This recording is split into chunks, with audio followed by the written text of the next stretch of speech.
Germany, famous for precision, efficiency, and discipline.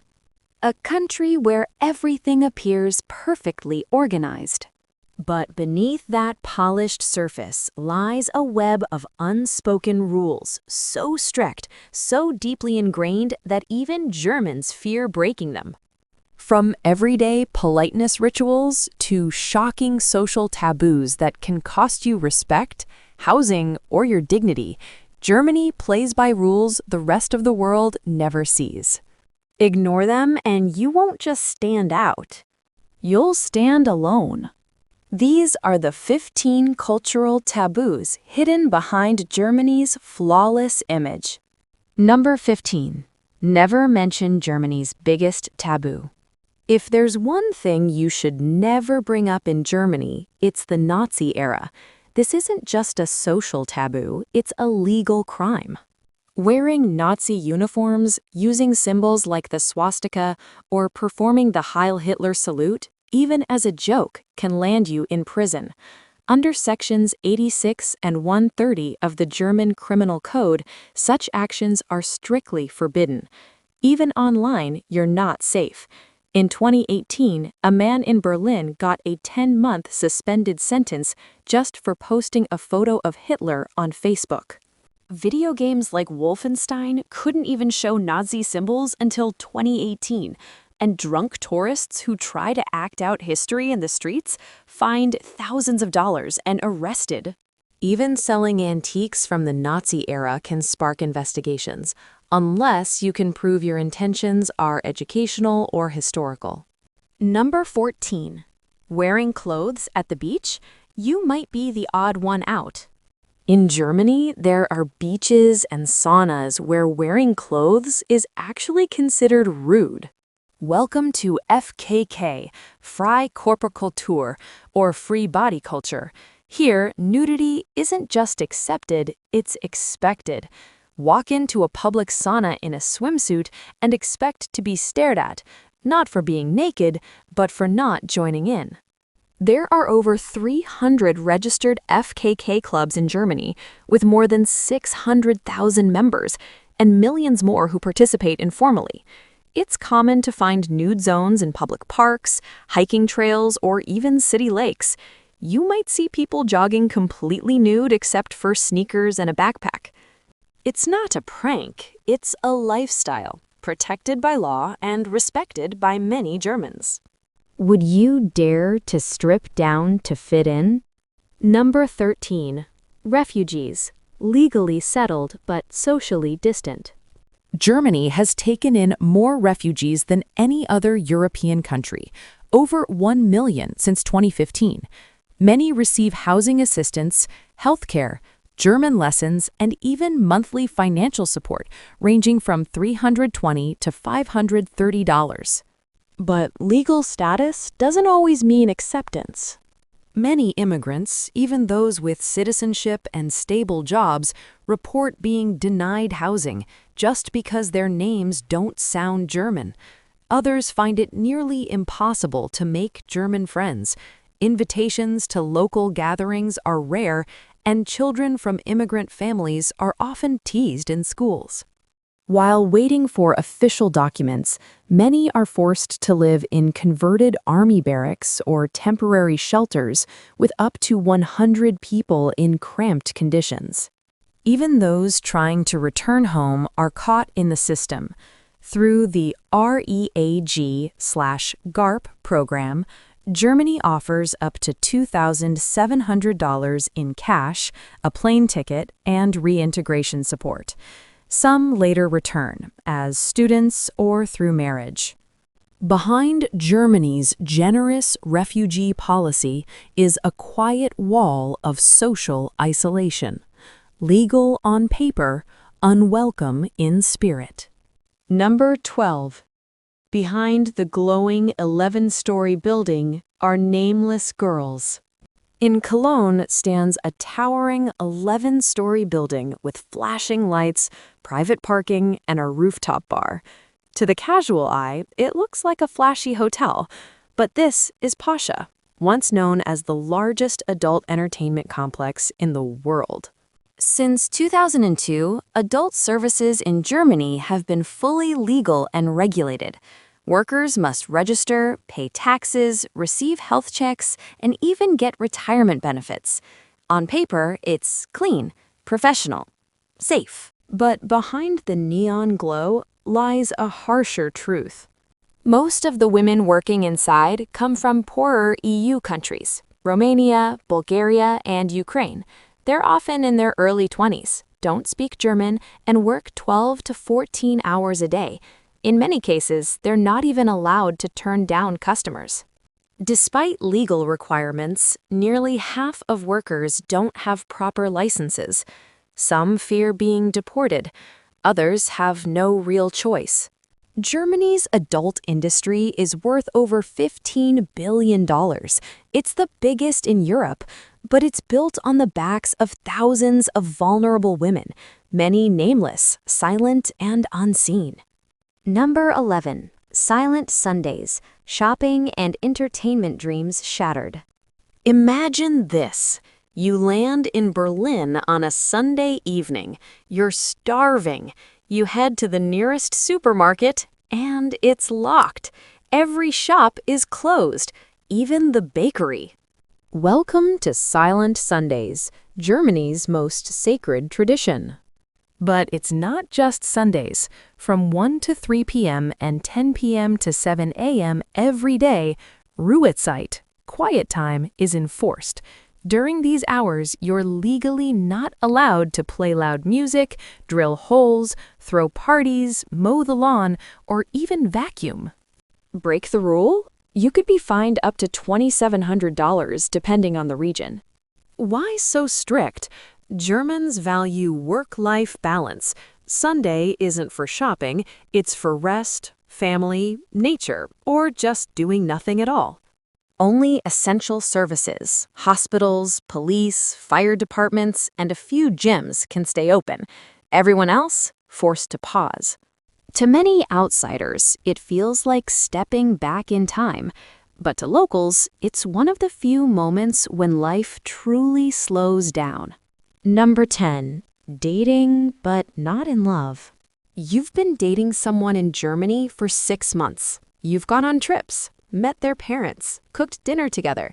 But when you finally ask, "What are we?" they might say, "We're still getting to know each other." In Germany, dating doesn't automatically mean commitment, and that's not the exception. It's the cultural norm. There's even a word for this undefined phase, Probbeziehung, the trial relationship. It can last 3 to 6 months. During this time, it's normal to date others, keep things casual, and avoid labels. No boyfriend, no girlfriend, no pressure. Texting every day, not expected. Grand romantic gestures, rare. Germans tend to be emotionally reserved and value clear communication over passion. There are over 3 million Tinder users in Germany, 70% of them men. This creates an imbalanced dating scene, especially for foreign women who often find themselves stuck in situationships. Some couples even live together, split rent and groceries, but still consider themselves single. They sign roommate contracts, Wohngemeinschaft, instead of making promises. It's practical, it's honest, but to many it feels emotionally distant. Number 9. German men sit down to pee. Think standing to pee is just a guy thing? Not in Germany. Here, sitting down to pee is the norm for men, especially in shared homes, apartments, or guest bathrooms. It's not just polite, it's expected. This unspoken rule runs so deep that many restrooms, homes, and even small eateries have signs that read, "Bitte im Sitzen pinkeln," please pee sitting down. And this isn't just talk. In 2015, a man in Düsseldorf was taken to court after his landlord claimed that standing up had damaged the wooden bathroom floor. Though the court ruled in favor of the tenant, it confirmed sitting is the standard in modern Germany. Some places even install sensors that issue audio reminders if someone tries to pee standing up. Why the fuss? To Germans, it's about respect and cleanliness, especially for whoever cleans the bathroom. That could be your roommate, your partner, or your Airbnb host. So if you're visiting Germany, remember, when in doubt, sit it out. Number 8. Working illegally is prohibited, seriously.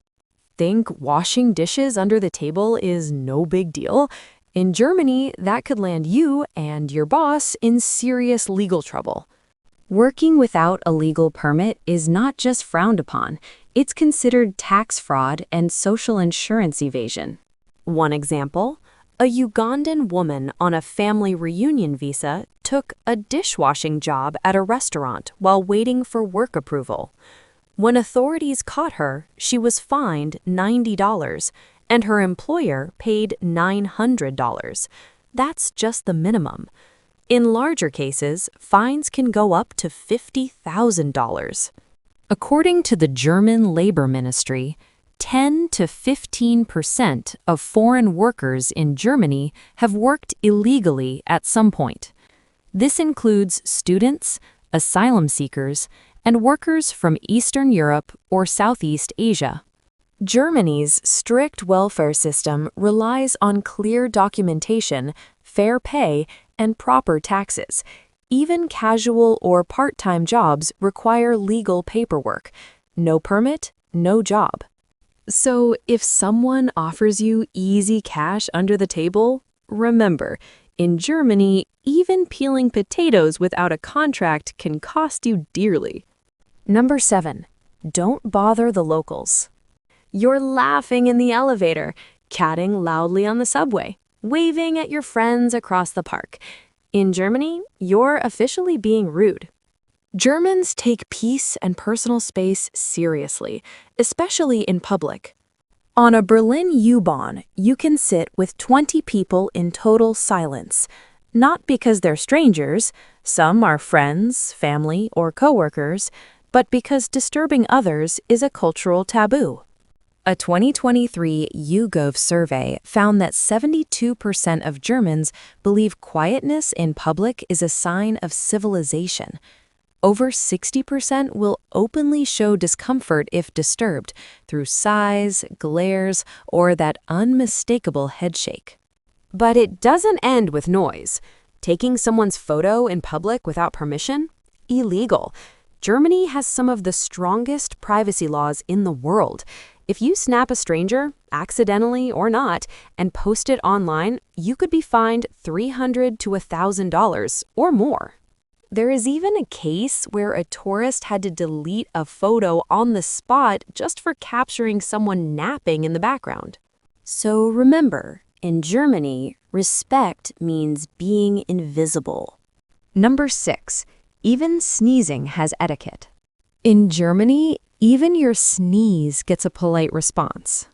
If you sneeze in public, don't be surprised when strangers look up and say Gesundheit, meaning health.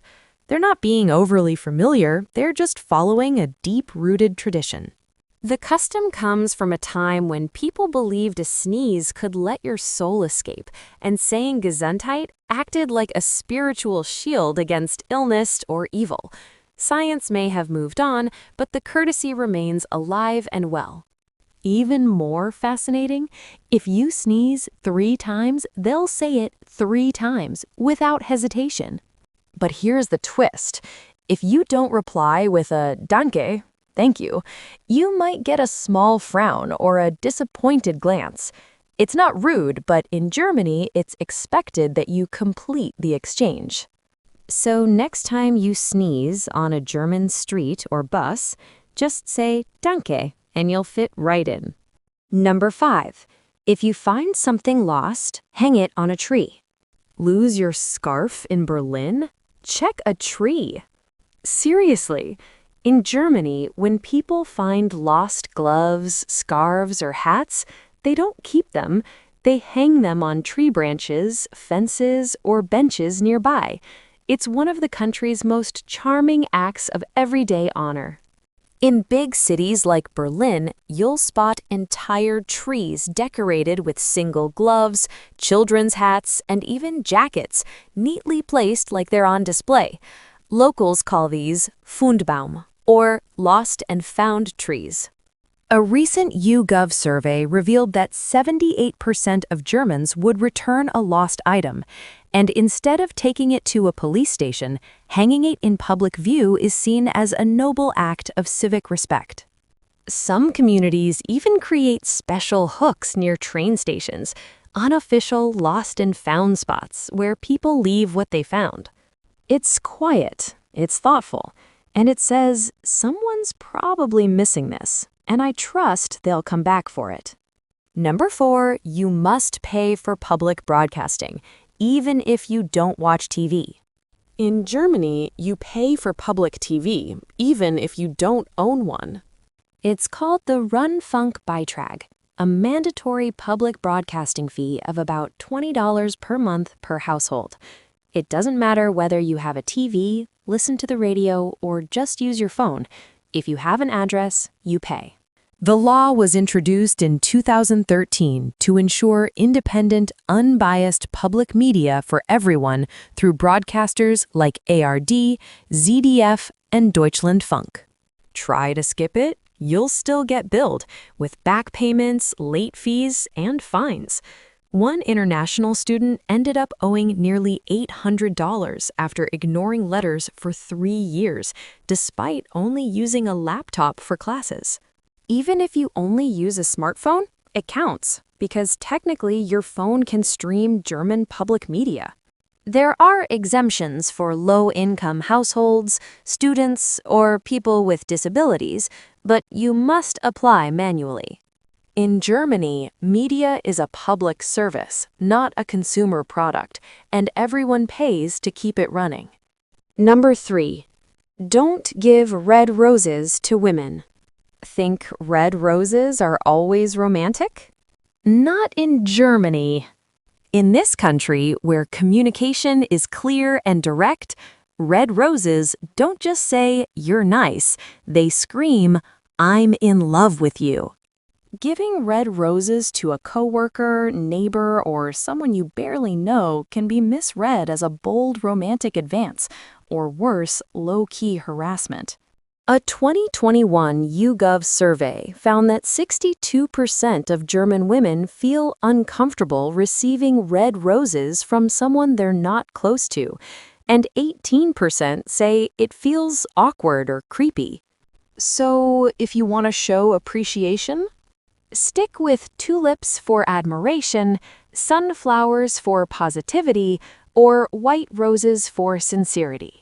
In Germany, it's not just the flower, it's the message it carries. Number 2, washing your car at home is forbidden. In the US, a man hosing down his truck in the driveway is a Saturday ritual. In Germany, it could get you fined thousands of dollars. Washing your car at home, especially using soap or chemicals, is illegal in many states due to strict water protection laws. Even rinsing your car with clean water can be illegal unless your driveway has an approved drainage system. In places like Bavaria, the fines can hit $50,000 for repeat offenders. Instead, Germans are expected to use licensed car washes, where water is filtered and up to 80% gets recycled. There are over 15,000 of these eco-conscious stations across the country. Neighborhood cameras and even flyers remind residents, washing your car at home isn't saving money, it's breaking the law. Number 1, the lucky pig. What if your good luck charm for the whole year was a pig? In Germany, every New Year's you'll see chubby pink pigs everywhere, from chocolates and marzipan to greeting cards. They're called Glücksschwein, or lucky pigs. The tradition goes back to medieval times, when owning a pig meant wealth and survival. Back then, having a well-fed pig meant you had food security and status. Today, it's a cheerful way to say, I wish you abundance, prosperity, and happiness. According to the German Confectionery Association, over 40 million pig-themed New Year gifts are sold annually, especially in places like Bavaria and Baden-Württemberg. Some towns even hold lucky pig festivals, where real pigs are decorated with ribbons, race each other, and pose for selfies with tourists. So if you want a lucky year ahead, maybe start with a pig. Comment "Lucky Pig" if you'd want this adorable tradition in your home too.